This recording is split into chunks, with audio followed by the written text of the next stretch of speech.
the two. Tanla Solutions has had a very large run, so there is, I think, some profit taking there, 1.5% lower, just highlighting stuff with volumes. And of course, Suzlon has been is done very, very well, and that is down as well. Coming up with volumes, APL Apollo is down about 2.5% as well. Sangam Industries, we highlighted this in the morning as far as the blocks are concerned. Vivek highlighted that is down about 1.25%. It had a very, very large move yesterday and has done very well. I mean, 2nd of June, the stock was 230. It's at 330 today. So it just 7 or 8 trading sessions. Sangam Industries has done that. So, and of course, yesterday's block deals data indicating that there are some large, well-known investors in the name as well. Rain Industries is up 2.5%. Some stuff on the upside as well. Fact had a very large day yesterday, so that is up another 5%. You got SJVN, which is up 2.25%. I think we highlighted that.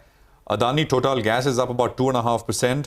And V-Mart, there was a blocks data. We highlighted this in the morning. Amansa, which already owned 7%, has picked up some more shares yesterday. And V-Mart, which has been a huge underperformer, is starting about 3% higher. Some of these diagnostic chains as well. Metropolis with a 3% gain, 1343, 1345. So keep an eye. But 30 points lower on the Nifty, Sonia. You were mentioning Metropolis. All of these hospital companies are sitting at fresh highs today. Yep. So whether it's Max Health, Global Health, which is Medanta, Narayana Health, all of them at fresh highs. And all these stocks have given you 30-35% returns this year. So, I mean, of course, they're doing better business, hopefully.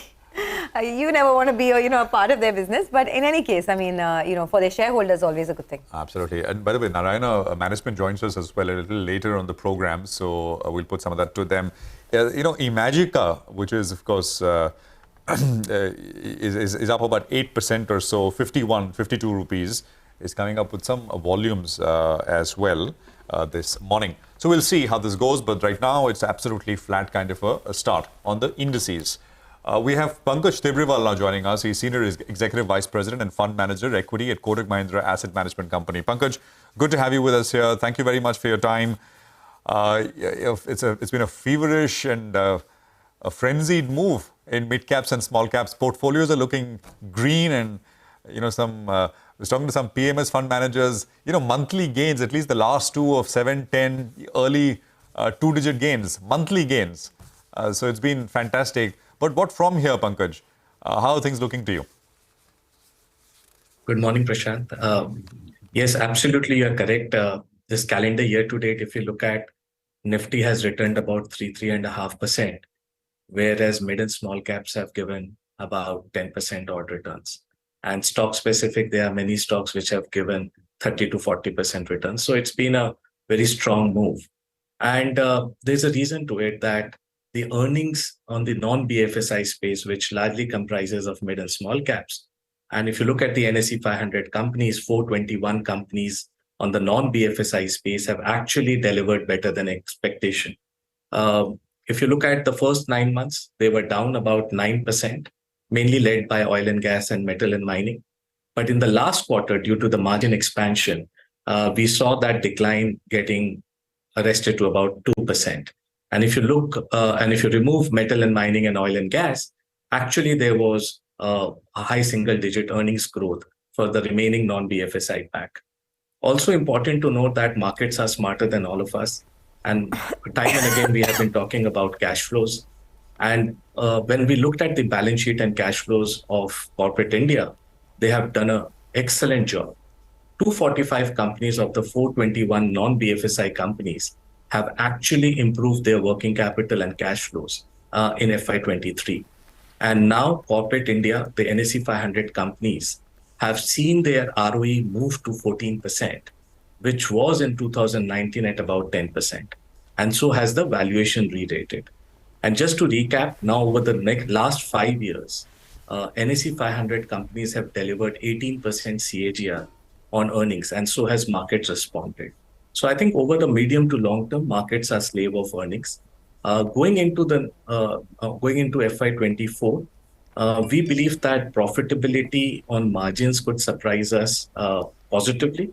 But on the top line growth, one should be a little careful because last 3 years, corporate India has benefited from inflation. Now, if you look at yesterday's number on WPI, second consecutive month of negative WPI numbers, which could weigh on the pricing, and volume growth will be equal to top line growth. Whereas when I look at the street expectations, street is slightly higher on the top line growth. So this year will be more about improvement in margins and profitability and less on top line growth, which was just a reverse last year. So I think there are pockets of opportunity over the medium to long term. But in the very near term, we believe that markets are fairly valued. The undervaluation is very limited out there, and we need to be a little careful not to get carried away on momentum stocks. Absolutely. Pankaj, many pockets are doing well. So just wanted to take that point forward in terms of individual stocks as well. Just want to pull some of them up. Fortis Health is now up almost 2.5%. KPIT Tech is actually bucking the trend we've seen in the mid-cap IT space, up about 2%. Something like a Marico is up 2%. KRBL is looking good. So a lot of individual stocks still doing well despite the market being flat. But Pankaj, talking about IT, right, there are multiple reports coming out which indicate that growth has slowed down across pockets, whether it's BFSI, and even, some of these short cycle deals are seeing either cancellations or deferrals. What do you do in the IT space now? Do you stay away entirely, or do you look to buy the dip? So the structural story on IT cannot be debated. I think we have a long runway for growth for the Indian IT services. But in the near term, absolutely, you're correct that what we are also picking up from our channel checks is that cancellations have picked up, especially on the BFSI space and discretionary space. And the next couple of quarters could be slightly painful from a revenue growth perspective, though margins could be still better than what we have seen in the last year because attrition levels are down. But don't forget that somehow the markets have factored into that. In the last 18 months, we have seen absolute price correction and valuation correction in IT companies. And from overall contribution to overall profitability, IT sector moved to about 13-14% of the India Inc. corporate profitability pool. That is now down to about 9 to 10%. So I think if you take a 2-3 year view, I think next 2 quarters could provide opportunity to start increasing your IT exposure. And we are looking at such opportunity, and especially on the large cap IT names, we are seeing that valuations have meaningfully derated. And if earnings growth pick up maybe after 2-3 quarters, you could see opportunity like that. Okay, got that. Pankaj, hi, good morning, Surabhi here. So we know that as a house, Kotak has been extremely bullish on the manufacturing revival story, right? And I believe, some of the themes like cement are a part of that.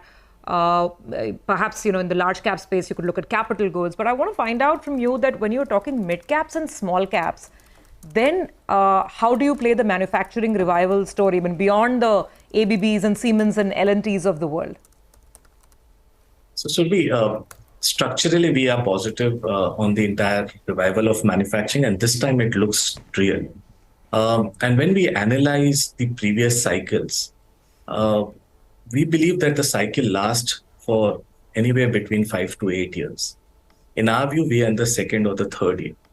And normally in the previous cycles, we have seen that margins double, ROEs triple, and valuations actually quadruple.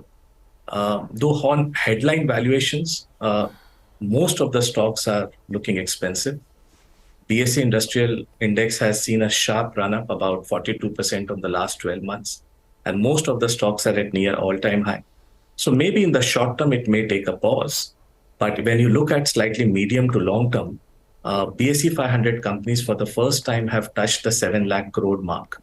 So government was doing the heavy lifting. Now private sector is joining the bandwagon. And the household, which is nothing but real estate, continues to do well. So all the three engines continue to fire. And we believe that large part of the manufacturing side lies in the mid and small cap space. Whether it be the short cycle plays like bearings, abrasives, whether it be the entire home improvement space to ride the real estate cycle, or whether it be the manufacturing, which is cement, chemicals, and some of the other pipe making companies, and so on and so forth. So I think it's a large, pool of companies and universe to select from. And we believe that over the next 3-5 years, manufacturing and the industrial capital goods cycle has still more legs. Just giving you a caveat that in the short term, Sure. there is a probability of a slight underperformance due to valuations. Got that. Pankaj, since you mentioned chemicals, there's a question on my mind that of late, data has started getting a little patchy, and this is also one sector where there's a huge amount of global exposure. So you are, pretty exposed to global cyclicality of demand-supply cycles. So will that still be a go-to space for you, or are you increasingly getting cautious? I mean, how are you cutting up the chemical space? So Surabhi, last 6 months back, we had a cautious view on this sector, saying that valuations have run ahead of fundamentals. And over the last 6 months, we have seen that sector consolidating. And in the near term, we believe softness will continue, led by decline in end product prices with the reopening of China. But however, if you take a slightly medium to long term, I think this is one sector where India has the right to win. And we have seen over the last 5-6 years how in the overall large pool, we have increased our market share from 1% to about 4%. So in the near term, we believe that there will be softness, there will be weakness, and that's what the stock prices are showing. They are consolidating. But if you take a 3-5 year view, these dips will be presenting itself as an opportunity to increase exposure whenever it warrants to. So from a medium-term perspective, we are quite positive on this space. And there are many companies which have shown that if you want a substitute to China, nonetheless, India is presenting the opportunity.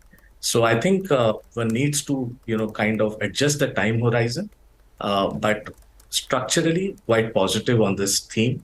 And this also forms a part of our manufacturing thought process.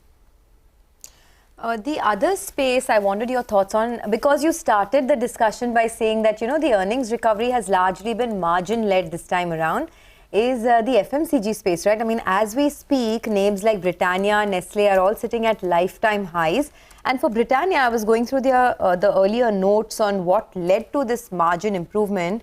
I mean, it was almost a 700 basis points gross margin improvement this time, year on year, in Britannia's Q4 numbers. And now the stock is at 5,000 rupees.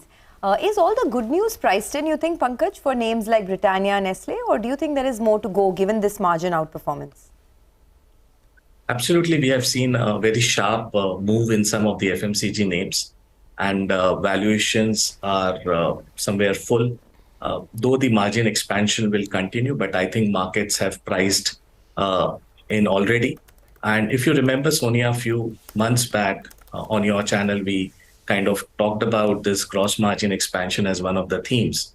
And it's played out to a larger extent on FMCG. But I think it's still yet to play out in cement. And we believe that in cement, the way petcoke prices have started to correct from $200, the latest shipments we are hearing is about $100, $110. And that will make sure that in the next few quarters, the profitability will improve substantially. Is that factored into by the market? We believe not so much. And there, I think gross margins will play a big role. Also in some of the industrial and cap good names where raw material and energy intensity forms a large part of cost, we could see positive surprise there on the margin expansion as well. But on FMCG, just one more tailwind that, last 2-3 years, volume growth has been really subdued. We are going into the election year in the next 12 months. And our analysis suggests that 6 months before the election and 6 months after the election, the money gets spent at the lower bottom of the pyramid, and there where the consumption actually picks up. So we have seen some margin tailwind already play out, but the top line growth, which is volume expansion, has still not played out.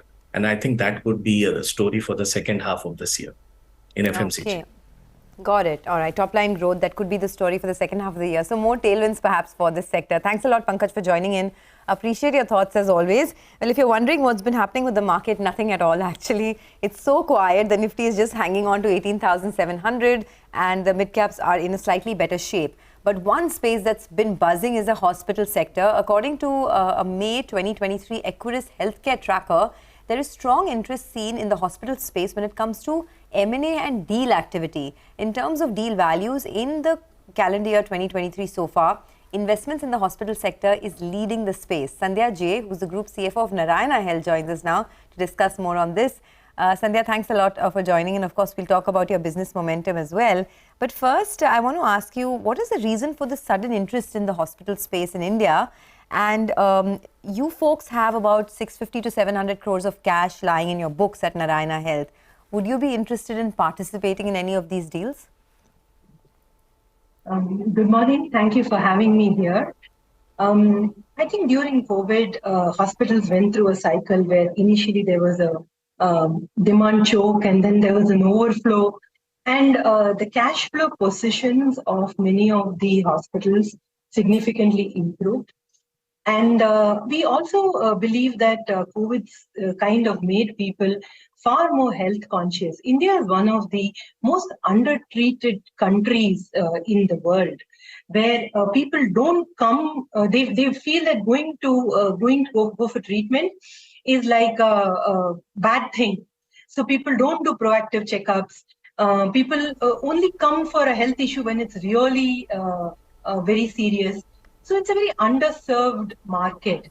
And during COVID, the realization on the health consciousness, the realization that you should get yourself tested, I think that also increased. So there was some good traction coming in.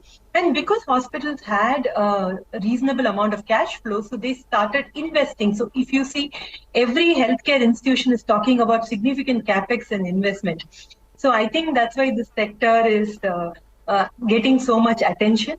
From our point of view, we are cautious on the M&A front. The assets are fairly high priced at the moment. We are an affordable healthcare organization, and every day we strive to bring the lowest cost or the most affordable cost for our patients at the highest possible quality.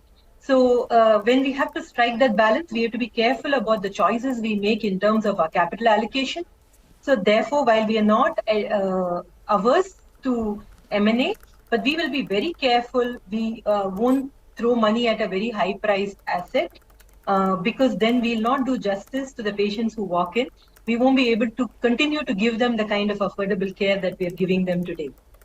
Okay, Sandhya, hi, morning. So let's just explore that point further. You're saying you're going to be cautious when it comes to acquisitions. Do tell us, if there's anything interesting that you see on the radar. But more importantly, you also have a capex plan of, I think, slightly above 1,100 crores for this year. So will a bulk of that be funded with the 650 crores of cash that you have? What is the plan? Where will this capex take place? And really, essentially, what is the growth in the India business that you are hoping to see and hoping to achieve this year? Yeah. So yes, we also have sufficient headspace in our borrowing as well. So depending on how we want to deploy the cash, we will make a judicious choice between internal accruals and borrowing. Last year, it was about 40-60. We spent 40% of our capex from internal accruals, and maybe we will maintain that kind of trajectory into the current year also. As far as where we want to spend, we want to first expand in our core markets, where we have a significant brand dominance, and we also need capacity. So in Bangalore and in Calcutta, we will acquire land. In Bangalore, we already have land available. So we will expand in Bangalore and Calcutta through Greenfield. But there is also a big chunk of capex that we are allocating to throughput improvement. So one of the things in healthcare is many times we believe that if I add more beds, which means I can process more patients, but that's not completely true. There are multiple places in which the flow gets blocked. It could be diagnostics capability, it could be OT capacity, it could be cath lab capacity, it could even be lab processing time. So we are also making a significant chunk of investment in improving or debottlenecking the capacity across the organization, more cath labs, more diagnostics, etc. That's the second chunk. The third chunk of capex will go into additional capabilities. For example, we are setting up oncology across multiple of our hospitals, bone marrow capacity. So capabilities which are white spaces in hospitals, that's the third chunk where our capex will go. So this is not going in this new entity, Narayana Health Integrated Care, where you're doing, I think, home care clinics. This capex, 1140 crores, is not going in to set up the new entity. Is that right? Very small amount of that 1100 crores to start with will go into that new entity. Significant chunk will go into existing business to increase capacity and increase throughput. Sandhya, hi, good morning. And I attest to your earlier comment about affordable care. I mean, I've been to the Children's Hospital here at Mahalakshmi, and so absolutely take that point, and it is true. So it's a strange question to ask a hospital, how do you plan to improve your margins from here after what you said? But since this is, investors, and that's something which investors are focused on. In the cost structure that you have, right? I mean, there is all kinds of things, consumables, there is, there's rental, there is, of course, cost of doctors, other manpower costs, some of the larger heads really. What can you do? I mean, in FY23, your India EBITDA margins was about just under 18.5%.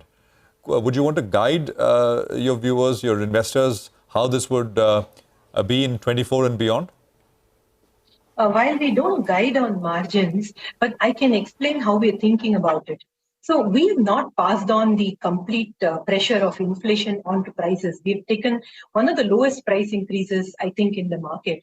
The reason being that we believe that we have to walk an extra mile to keep our services affordable for our patients. So, which means that there is a huge inflation burden that we've taken on our P&L. We very, very strongly believe that we have enough headspace in our operations to be able to cover up for that, which we have not passed on price, the inflation. But it will take some time. The salary increase hits you on 1st of April, but you will take some time to neutralize it. So we may see slight dilution of the margins in the initial quarters, but we will come back. But I don't think we are aspiring for a significant margin expansion, because we believe that even we will deliver efficiencies, but we will also pass on efficiencies to our patients on a continued basis. Got it. Okay, we are running out of time, so I just two, three very quick questions, if you can answer them for me. The promoter currently has about 64% stake. There is no intention to sell stake anytime in the future? Not at the moment. Okay, got that. The other thing also, the cash on the books is 650 crores, and you were talking about how you will look to deploy it at some point in time. Will your deployment of this cash largely be organic, or any inorganic moves in 2023 lined up as well? Like I said, we will be cautious. If there is a meaningful inorganic, we are not averse to it, but it has to make sense to us and to our patients. So we will be open to inorganic, but at the moment we are envisaging a significant organic deployment of the cash. Which have happened recently, which I'm sure you guys have been watching. Are they quote unquote reasonable, Sandhya, or too expensive? Pardon me, I missed your question. No, all the deals which have happened recently in the space, have they happened at sort of levels where you're comfortable with, or they're too expensive? Is the market in the deal space too hot here right now? So valuations, of course, are high. It is hot, we would say. It is hot. That would be our view. All right, Sandhya, thanks very much. Good speaking with you, and keep doing the good work. Thank you very much for joining us here on CNBC-TV18. We'll take a quick break here with markets, which, by the way, are up about down 25 points, nothing at all. I mean, we're basically where we started at 9:15. 18,730 is where the index is now trading. And we are back with the management of Suryoday Small Finance Bank to discuss their business outlook. A little later after, we'll also have Rahul Bhasin, managing partner at Bearing Private Equity, to discuss what else but the deal space, blocks after blocks, and the market looking very good. So this is a market for M&A. Stay tuned. That conversation coming up.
Welcome back. Market's not doing much. Just one stock, Indices Bank, is pretty, evident in the kind of pressure that's been building up on this. It was the poorest Nifty performer yesterday. Again, it's down about 1.5%.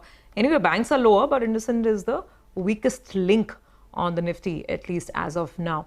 Well, let's continue with the conversations then. Suryoday Small Finance Bank is on our radar. The company's engagement with investors in the past few weeks has only increased. Suryoday Small Finance Bank posted quite a robust fourth quarter, and it was a pretty strong guidance that we got from the company as well, 30 to 35% growth on the credit front. Okay, India's market capitalization hits the highest in rupee terms. This is the BSE market capitalization that we're talking about, and we have hit the highest now. The earlier record, of course, was 291 lakh crores. So moving from strength to strength, though the headline indices aren't doing much. But, well, that's good news to happen. That's good news to have, considering the kind of wealth creation that we've seen in this short span of just the last 2 months. April and May absolutely blew up. The thing is that the Nifty, right? Nifty 50 stocks, they're almost at new highs, for all practical purposes. Yeah. But the fact is we're not crossed it, right? Yeah. Now, Nifty 50 would be roughly, from what I remember, 90% of the overall market capitalization. This almost 300 lakh crore, 90% would be just Nifty 50 companies. So the fact is that market cap has crossed the previous highs. The index is not. The index is not. Because and that tells you the rally which the stocks outside the Nifty have seen. Yeah. And how much they had to rally to take the overall market cap above, the previous peak. Also, if you compare it to the global arena, India has now resumed 5th place in the global arena in terms of highest market cap globally. So first, it's of course US, China, Japan, Hong Kong, and then the Indian market. It ceded some share from France. That's really nice news to have, considering we've just been waiting to get that one headline of index at all-time high. We don't wait for the index. The market capitalization is at an all-time high. So yes, we are in a good mood over here. Let's get to that conversation with the management of Suryoday Small Finance Bank. Then we have Mr. Bhaskar Babu Ramachandran, MD and CEO, joining in. Mr. Ramachandran, thanks very much for being with us. Your guidance has been extremely strong. I think it's 30 to 35% growth from what I remember. That's credit growth that you're talking about. But even if I look at ROE, you're guiding for 18 to 20% growth in ROE by FY25. You're also meeting a lot of investors. Just trying to figure out, are you at all looking to raise any fresh equity capital? Or are you looking to get any new institutions on board at all? Thank you. Good morning. So we aren't really looking to raise any capital, considering that our capital adequacy is pretty high at 34% at this point of time. Even observing for the growth of 30%, which we guided for this year in terms of assets, we still be in a very comfortable capital adequacy. And our PPOP, as guided, was around closer to 37 crores last month of the Q4, and continuing that, we are really looking at something like around 500 crores of PPOP for the year, considering that we do not have any immediate plans to raise capital. However, where there is any opportunistic possibility of raising capital, which is good in terms of making robust, we will. Okay, so you're not looking to raise any fresh capital, at least in the immediate term, you're saying. So do give us a breakup of the guidance. 30 to 35% credit growth over the next 2-3 years. But where will this come from? Which segments, which geographies? Describe the lay of the land to us a bit. I think across the industry, the microfinance industry is expected to grow anywhere between 15 to 20% consistently for the next 3 years. On the back of it, we are looking at around closer to 20% growth. We do not have deep penetration in some of the states we have been operating for now.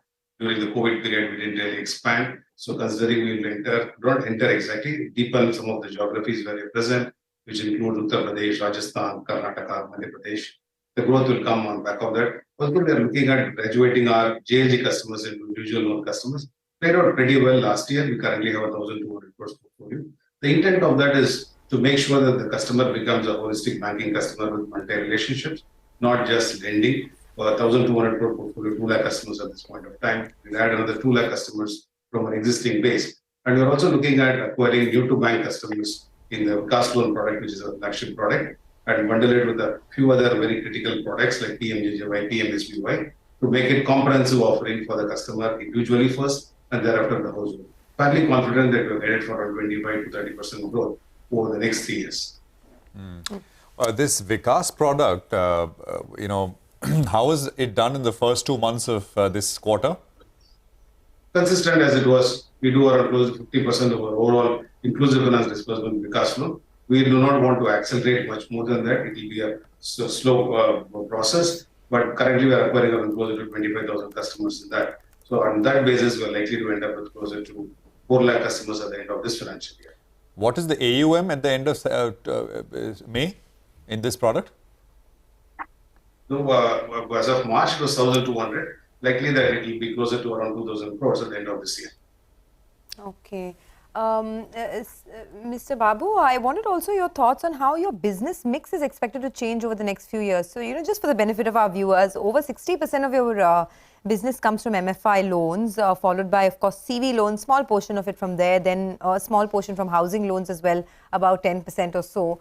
Would you be looking to sort of reduce your exposure in the MFI segment, increase in other segments which are rising, like perhaps CVs, affordable housing, etc.? And what will the loan mix look like 1 to 2 years down the line?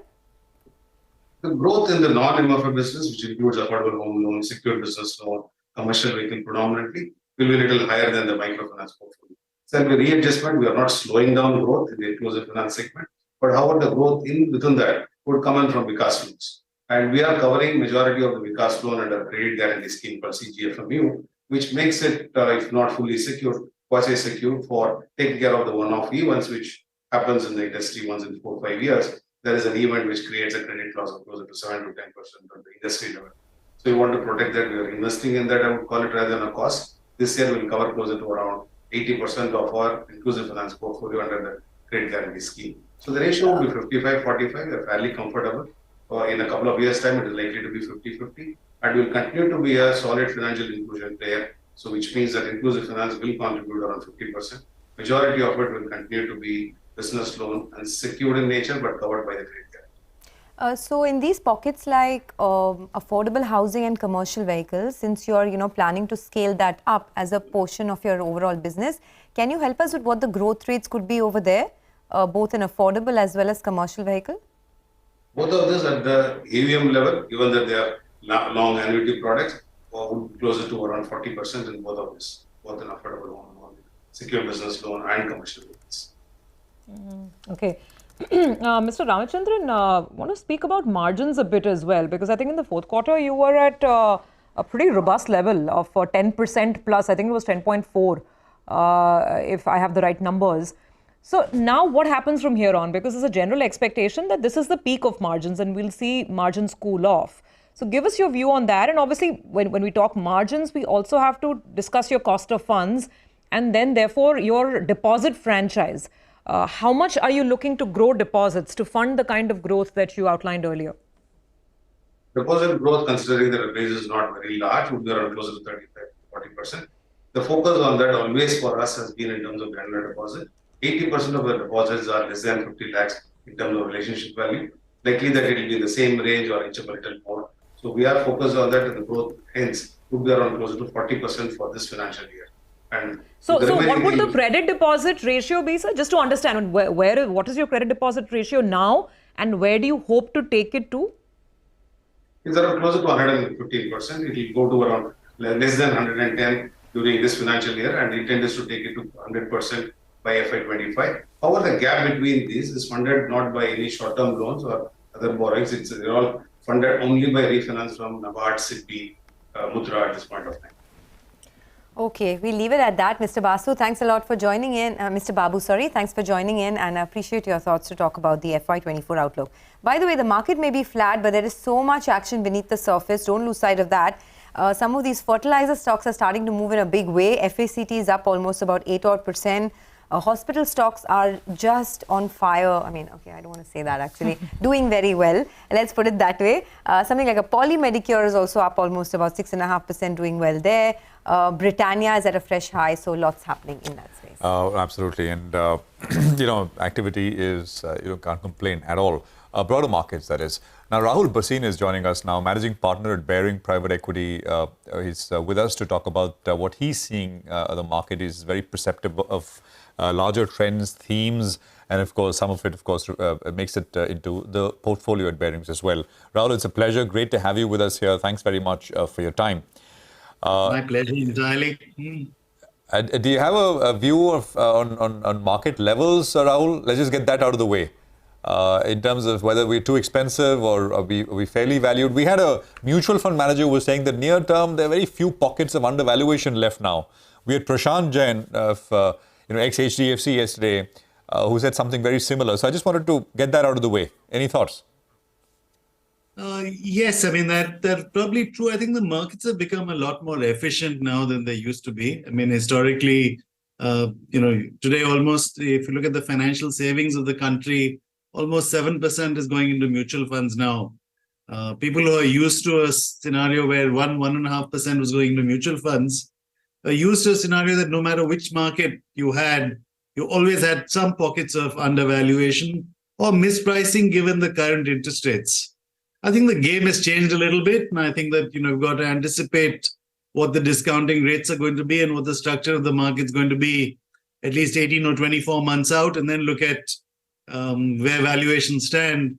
I think this whole sort of thing of at today's pricing that one would get a serious undervaluation, I think that's a bit of an optimistic wish list. Especially now that you have so many algorithm-based investment themes going on, which picks out undervaluation and systematically invests in even unknown names. So, you're bound to have a much more efficient market in that sense. That has become harder, isn't it? Compared to even 5-6 years back. Because you want to go back even further. It's a different market, absolutely. Rahul, there's one large space, I don't want to say they're undervalued, but which is relative to their own valuations and prices, is still lower. IT services. You have investments in IT services. You guys have been investors in mid-cap IT services for a long time, for the last 15 years or so. What is the space? 25. What's the call, Rahul, there, that space? Do you think one gets to make a lot of money investing, buying here? Go on. Yeah, look, these are all very well-run companies. I think the first thing you look at IT services, that they're all very well-run companies. The governance architecture tends to be very good. Their systems and processes are really sound. I think the market's concerns are twofold in my view. The market's concerns all come from the fact that you are expecting a US slowdown, possibly a recession, possibly in other parts of the world. One has seen the latest data suggesting even China is slowing down, which means the globe is slowing down sharply. And then there tends to be a sort of a leveraged impact on IT spends, and therefore I think the market's concerned about short-term impact on IT service businesses in India. And the other thing I think the market's worried about is that the entire generative AI, etc., they think that possibly productivity might rise significantly. And if productivity rises and you have, time and material kind of model, which is still widely prevalent in the IT services industry, whether in fact work might come down in the short term. But if one looks through that entire ecosystem and one looks, 5-10 years down the line, you look at all the structural changes of how core IT is becoming and how, almost every business is run out of an IT backbone, you'll find that this IT services business will come back quite strongly. So if you have greater than 3 to 5 year sort of horizon, I think all these businesses are steals in that sense. But in the short term, I would expect pain. Sure, got it. So you're saying with the long-term horizon, there's nothing much to worry about in the IT space. But I want to come back to that point you made about generative AI tools. And we were doing some research, found that a lot of companies in the listed universe are spending big on generative AI, whether it's something like an Apple or Intellect Design Arena, LTI Mindtree, Persistent Systems, a lot more. I mean, I guess that's the need of the hour. Which are the companies you think could make it? Which are the companies that would have to perhaps see losses? And how are you feeling about this space in general, the generative AI space? Look, I think it's a fundamental change in architecture. It's like saying, you now have internet, or I think this is going to change productivity across businesses. And especially of knowledge businesses, productivity is going to change very dramatically. So I don't think that this is, will it kill some jobs? Of course, it will kill some jobs, but it will generate far more ultimately. and it's going to create a lot more wealth because of productivity. In fact, I think the world is suffering from this inflation hangover. I think it might be generative AI which solves for this issue. And which companies will succeed? Actually, there are a lot of companies in the private space that we are engaged with in one form or the other who've been working on this for a long time. I would only suggest that, this has caught the market attention in a wider trend today, but the companies who are going to do well in this are those who are making investments and working on this at least 5 years ago. The rest will be playing catch up. And even if you're playing catch up, I think every business and across every sector can use the productivity gains that these tools offer. Sure. Rahul, hi, morning. So, to just complete the technology conversation, let me marry technology where you already have several holdings and consumer. I mean, you have some of the regular FMCG companies, like I think Dabur, Godrej Consumer, Nestle. I think these are some of the portfolio holdings. But what about consumer technology? I mean, I would just want to get your sense on what you've made of this last 1.5-year journey of all the aggregator platforms, right? Now, whether it's on the food side, on the beauty side, or the payment side for that matter, what you made of the public market journey, where valuations are now, and whether at some point in time this space would interest you at all. I think you're thinking, are you sort of alluding to the Paytms and the Zomatos and the Nykas of the world? Okay. Absolutely, Rahul. Look, it's not that I think they're actually solving for a real problem. There's a market discovery taking place. There's a network impact. All of those things are there. The real issue has been that in India, the number of consumers, if your cost of customer acquisition is so high, the sad truth is that the consumer surplus that customers have in India tends to be small. So the amount of time it takes to actually get economic payback on acquiring that incremental customer is challenged. Now, historically, markets have rewarded very high growth of the top line, and therefore those are the strategies these companies have adopted. But I think that on the margin, they might be trying to attract the customer, which is not economically viable at this moment. Now, the customers will become economically viable over a period of time. And I think that's the challenge that these businesses are facing in terms of being able to generate current income and current earnings. So a lot depends on how they approach this. I think if they were to slow down and sort of, stick to acquiring viable customers and grow, in terms of how, one is acquiring customers, India has a huge population base, but I think this distinction, if they were to manage better, you would get better economic entities out of it and more attractive from an investor's perspective. Rahul, I remember you used to own sort of jumping sectors, Manappuram. I see you own Muthoot as well now. After we used to. Sorry, you own both now or one? We used to own both. I think we're largely out of both of them. We have a small tail position in Manappuram still. Okay, so my question disappears then.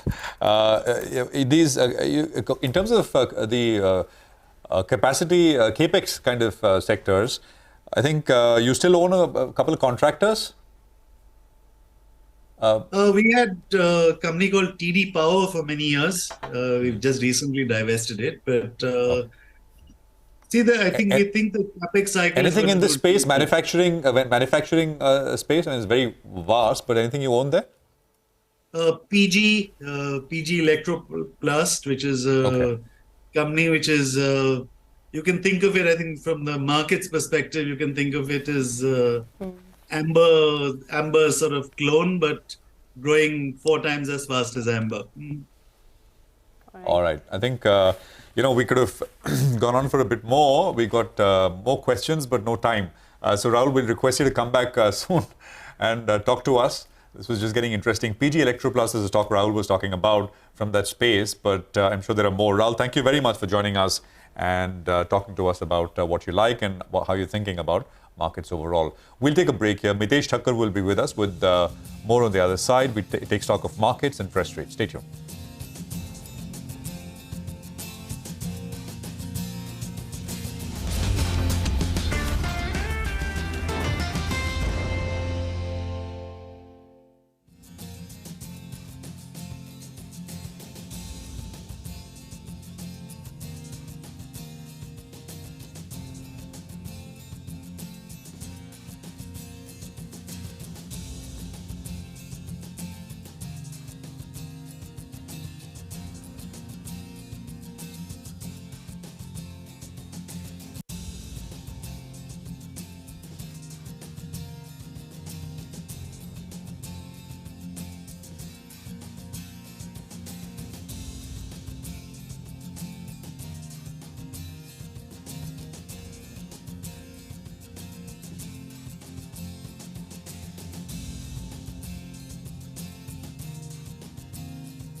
Welcome back to Bazaar. Well, a lot of milestones actually being hit in the market right now. I just wanted to bring Britannia on board. It's actually a milestone for Britannia. It's crossed that figure of 5,000 rupees for the first time. It's an all-time high. And in fact, a lot of consumer names, whether it's ITC, Britannia, Titan, Godrej Consumer, all sitting at fresh all-time highs this morning. So pretty good there. Mitesh Thakkar is joining in. Let's get a view from him on this. Mitesh, first on Britannia, is there more to go on the upside here? And anything in this consumption space that you like? Yeah. So I think, in fact, it's the stock specific basis where the action is happening. We have had buys in Godrej Consumer earlier. I think that's done very well and it's made a fresh high yesterday only, I think. And HCL, the pattern is positive, but it needs to clear the earlier pivot of 27.25. And we've also had buys in Dabur, I think, in the last few days, which has moved up. So the space is enjoying definitely from a short-term chart, on a short-term chart basis, good trading momentum. On the stock side, I have a buy on Lupin right now. Keep a stop at about 820 levels. Look for targets around 855 to begin with. And eventually, I think, we can pencil in some higher targets as well. And PVR Inox is a buy as well with a stop at 1463 for targets of 1550. Okay, got that, Mitesh. Thanks very much. We'll connect with you a little later on to see how the day progresses. So green on the screen, 18,780 for the Nifty, and the mid-caps are doing really well now. Well, speaking of mid-caps, let's focus on one of them, that is PNC Infratech. There's some buzz around the company. We've got Vivek joining in to explain why the stock is rallying almost 5%. Vivek? Well, good morning. So it's actually a newspaper report that's come out today. So what this report indicates is that they say that KKR's road platform, which is Highways Infrastructure Trust, is in talks with the company to acquire a portfolio of 12 road projects, and the enterprise value of these assets is pegged at almost 9,000 crores. The portfolio actually comprises 11 hybrid annuity model roads and 1 build, operate, transfer road. We also reached out to the management of PNC Infra. They said that they would not like to comment on anything at this point of time.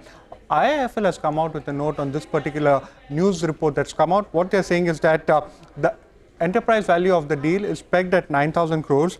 So the deal actually translates into an equity value of 2,100 crore, given that the assets have a debt of close to 6,900 crore. So what they're saying is that at the indicated valuation, the deal would present an incremental value of 20 rupees a share for PNC from the earlier assessment that they had for these assets. And also what they say is that PNC continues to remain one of the top picks in the sector. Remember, if the deal fructifies, it will be one of the largest road asset deals that we've seen as far as the India infrastructure space is concerned. Okay, thanks a lot for that, Vivek. Appreciate it. PNC Infra, big mover over there. Let's slip into a quick break for the market. Not too much happening, but all the action is in the mid-cap space, so do keep your eyes peeled over there. On the other side, our special segment, it's the economy. Lata Venkatesh will connect with Robert Sorkin, the global economist at Citi, and Aditya Bhave, the senior economist from Bank of America, to discuss all about the Fed's hawkish pause and its impact across markets. Stay tuned.